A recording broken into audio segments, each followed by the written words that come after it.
A customer found my home after I turned him down for a date, rang my doorbell and pounded on my door for half an hour and ran away when he heard the cops arriving, and I'm shaking that someone could invade my space at such a personal level just because I'm trying to live my life. Posted by you/PettyStoned. I, 27F, work in the cannabis industry, and this man has been a customer of mine for 4+ years. Our interactions have been very tame.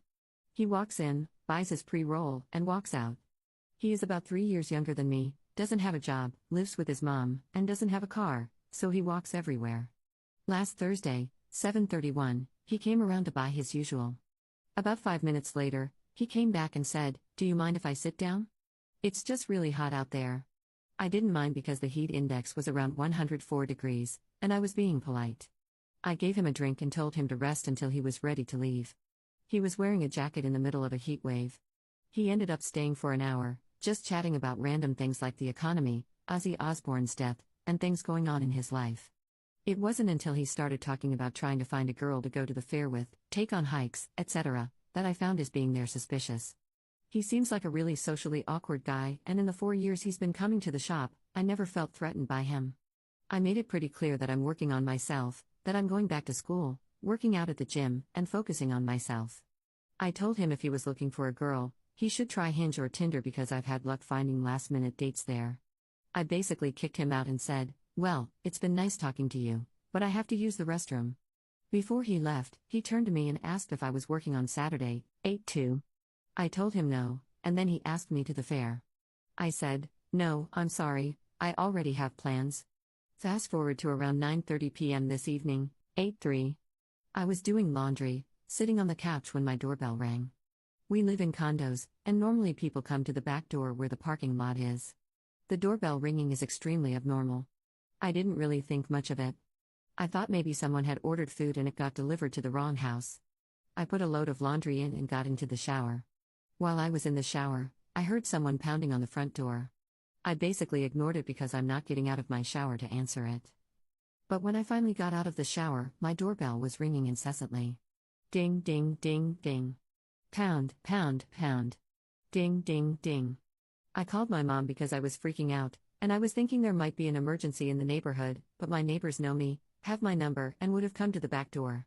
She was on the phone with me, and she heard this racket too. My dog was raising hell, and there was someone very eager for me to open the door. I peeked through the blinds of my spare bedroom, and lo and behold, there was my customer. The customer who asked me out and I rejected. He had been there about 20 minutes trying to get me to open the door. I live really close to work, within walking distance. He must have followed me home after work or seen me walking my dog in the neighborhood. Who knows how long he's been tracking my movements, but he was at my house on a Sunday night, banging on my door and ringing the doorbell nonstop. I texted my neighbor, who is basically like a mom to me, and she was at my house in seconds. We were at the back door, still hearing the doorbell and the pounding on the door. I was shaking from head to toe.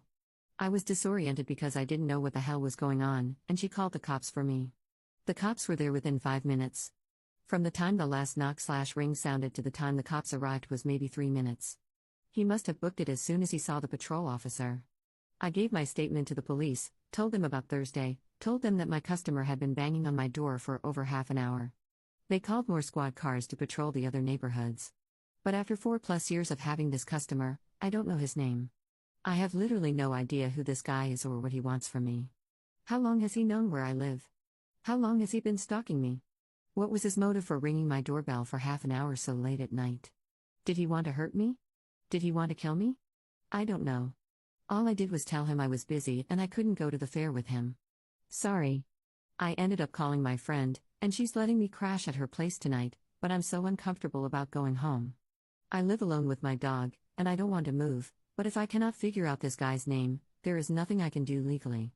It's 3 a.m. now, and I'm combing through all our security footage, transaction history, literally anything that can give me a hint at who he is. He told me he got fired from JCPenney, but I'm not sure they will divulge his information to me.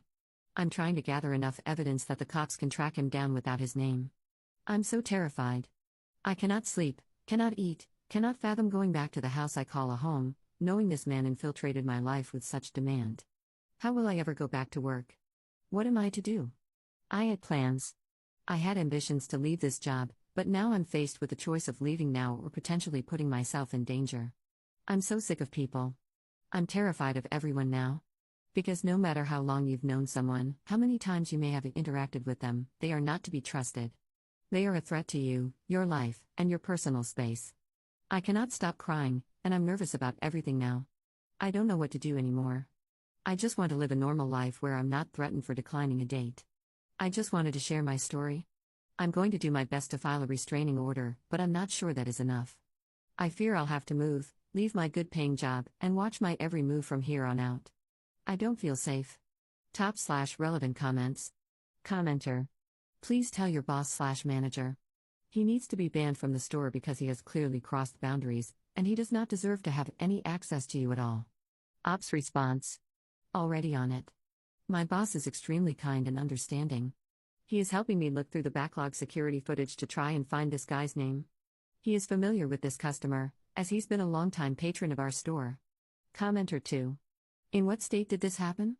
I only ask because every single dispensary I've ever been to in California, I've always had to show my ID that gets scanned by a front-end person on a computer before I can go to where the sales floor is. The computer database has all of my information, and every dispensary I've ever been in has tons of security cameras everywhere. Seems like you should be able to cross-reference the last time he came in with the time code on the video footage to find out his name in the system. Ops response. Tennessee. It's a non-legal state, so things are unregulated. I scan an item marked 21+, and then I scan their ID, verifying their age. Unless they are a loyalty member, I don't have their name or number, but I'm pretty sure this individual is in our system. He pays with cash 95% of the time and never enters his loyalty number when he pays. I can only figure out the information I need if I can find security footage of him paying with a card. It's been a beach. Still searching. Update 1 month later. I'd first like to say, I wasn't expecting as much engagement as I had on my last post. Thank you to everyone who validated my feelings and gave me helpful advice. If you haven't read that post, I suggest you do because it gives you all the information about what happened to me the night my customer came to my house. I'd like to clarify a few things from my last post that a lot of people had questions about. Although I work in the cannabis industry, I operate in a non-legal state. This means I only have to scan IDs and not save the person's information each time they make a purchase. THCA and Delta-9 are regulated just like alcohol in my state, so I was unable to get the person's information solely from his ID. It's been a month, so I'd like to update everyone on how I'm doing, what has happened since, and what I'm doing legally to protect myself. I won't go into much detail, but I was able to find the person's information through our security camera and Square business portal. I found a time where he used a credit card, and since he was a loyalty member with us, his name was attached to the account. I paid for a background check and was able to find a full name and address, which I gave to the police, as well as all the security camera footage I had on the day he asked me out and I refused. All the evidence was sent to the police and compiled into an evidence folder. The police officers visited his home and asked him questions about the night that he came to my house and knocked on my door for half an hour. On body camera, he admitted to coming to my house, and his excuse was that, she sold me gummies that made me high for 5 days. Like that's not an excuse for coming to my home at 9:30 at night. I assure you, if there was a THC gummy in a non-legal state that made you high for 5 days, no one would be able to keep them on the shelf.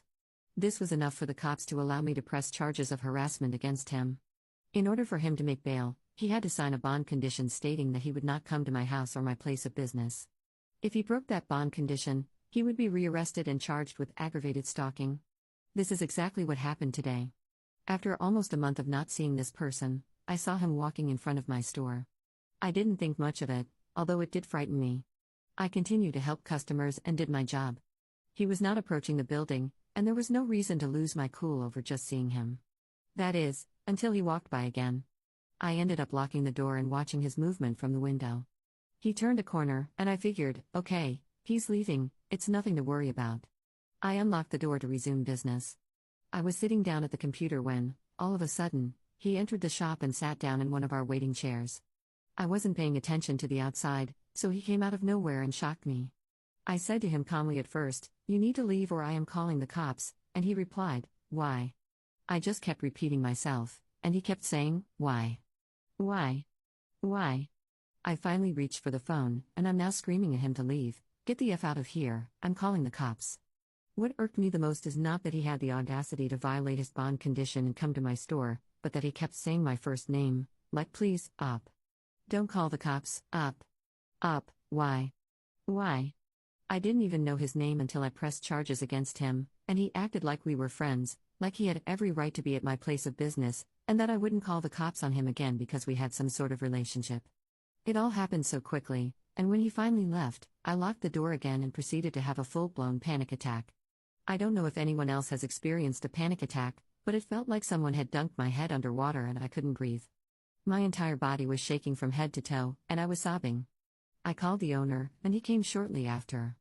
We phoned the police, and they did exactly what they said they would do. I had to pull the security camera footage from the event and hand it over to the cops. They gathered another warrant out for his arrest and charged him with aggravated stalking, trespassing, and violation of a bond. He will have a GPS monitor attached to him if he makes bail again, and I will be notified if he comes anywhere near my place of work or home. They will also call me to notify me if he is bailed out. I will be filing an order of protection in the morning. I did not previously file one because I was under the assumption that he would not come back after the bond condition. Lesson learned. I've installed security cameras at the front and back of my house, and have notified all my neighbors and the surrounding businesses by my work to be on the lookout for him. I truly was getting better.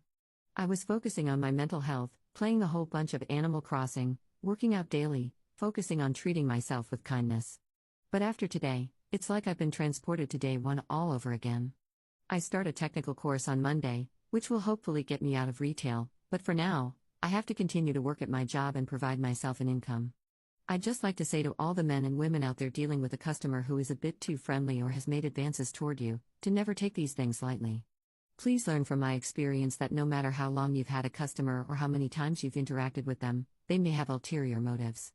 I never thought he would come back, but he did. I genuinely thought the next time I would see him would be at his court hearing when I testified, but he threw away his life today by trusting me not to call the cops. I will not apologize for protecting myself. He had it coming to him. I'm more angry than anything, but I'm eternally grateful that the local police have made an effort to keep this individual away from me. Please take care of yourself and trust your gut when it comes to people who are suspicious. No one should have to go through what I'm going through, and it's all because I refused to go on a date with a customer. Top/relevant comments. Commenter. I've been through something similar. It has been a year, but when I see a car that looks like his, I have a mini heart attack. These people who do this crap to us are so unbelievably delusional. It is terrifying that they have such a romanticized interpretation of a situation that will literally haunt us for a long-ass time. Ops response. I'm seeking therapy at the moment because every time I hear a knock or doorbell, even in a TV show, I immediately start getting anxiety. I've woken up from dreams where I'm haunted by the sound of a doorbell. PTSD is real, and it's wild to me that anyone, especially customers, inflicts this kind of torture on an individual. I hope you are staying safe and have been able to live life to the fullest regardless of your trauma. Commenter 2. So sorry to hear what is going on. It's a scary world out there. Sending air hugs, panic attacks suck. Update us in a month or so if no other news. Just want to make sure you are still around and okay. Ops response.